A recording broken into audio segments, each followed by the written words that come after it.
Hello and welcome, Wisdom Seekers. I have returned with another episode of DIY Wizardry. And in this episode, I'm going to show you guys how to make a t-shirt with heat transfer vinyl like the one I'm wearing right now. Let's get into it. Okay, so starting with the vinyl placement, you're going to want to line the vinyl to the top left corner of your mat with the shiny side down, because that is the carrier sheet. And I made sure that my vinyl was 1 inch wider in both the length and the width of the cut, just to make sure that my design fits in the center of it and it doesn't affect any of the details and doesn't go off. Then after that, you take a squeegee and smooth it out so there's no bubbles underneath, because that could affect the cut depth, and then you'd have to start over again. Next, you load the mat, aligning it with the small ridge on the right side, and then you push the button and it will be perfectly aligned every time. Next, the cut file setup. And as you can see, I have the design here already. It's an SVG file, so the cut lines will automatically appear when you go to send.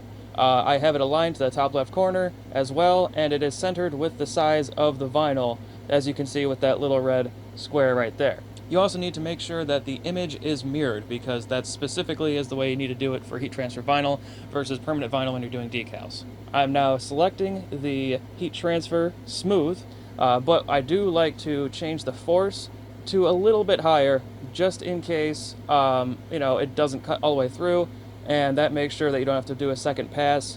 And if you take the mat out, it's not gonna not be cut in certain spots, and you have to work to get all of the vinyl off that you need to weed in the next step afterwards. So next step is starting the cutting project, and it's going to take probably a few minutes depending on how big your project is. Right above the area that says send will normally tell you how long the cut is going to take. You can speed up the process by adding or increasing the speed, but I normally don't do that because I want to make sure that everything is very accurately and thoroughly cut. Next step is weeding. Starting with the outside, you want to make sure that you're going slowly, and you use tools if you need to, but yeah, I start with the outside just to make sure I can see the design, and then you go and do the smaller intricate details, pulling at a steep backwards angle so it takes all the weeded stuff off that you need without pulling up the image that you want to stay on the transfer paper. And now it is done and ready to press. But you need to preheat your press first, set the temperature, and also set the time. And make sure you're following the directions for the specific vinyl that you are using. I don't remember what brand this one is. It's just some generic one that I got off of Amazon, but it came with an instruction manual. And the next, what you're going to do is you're going to pre-press your shirt to make sure that it is both flat and it has no moisture inside of it, which would prevent the vinyl from sticking to the shirt as best as it possibly can. I usually just do this for like 15 seconds. You could do it for 30 if, depending on how humid the space that you are in. It really depends.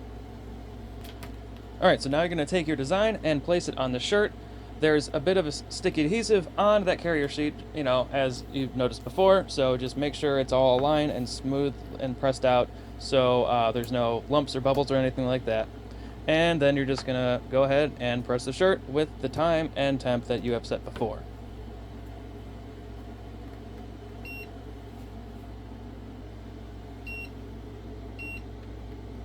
Once the time is up, you just lift up the lid, and depending on the instructions for your vinyl, if it's a cold or a hot peel, you just peel it off the carrier sheet at a backward, steep angle like you did with weeding, just to make sure if something isn't heated down onto the shirt properly, that it doesn't just pull it right off and you can repress it if you need to.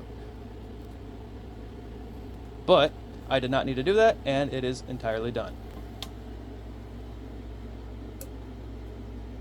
Well, that's it for now, guys. Don't forget to like, comment, subscribe, and if this video was helpful to you, share it with some friends. And you can also check out the t-shirts that I have designed for my custom line in the link below as well. So until next time, the wizard has spoken.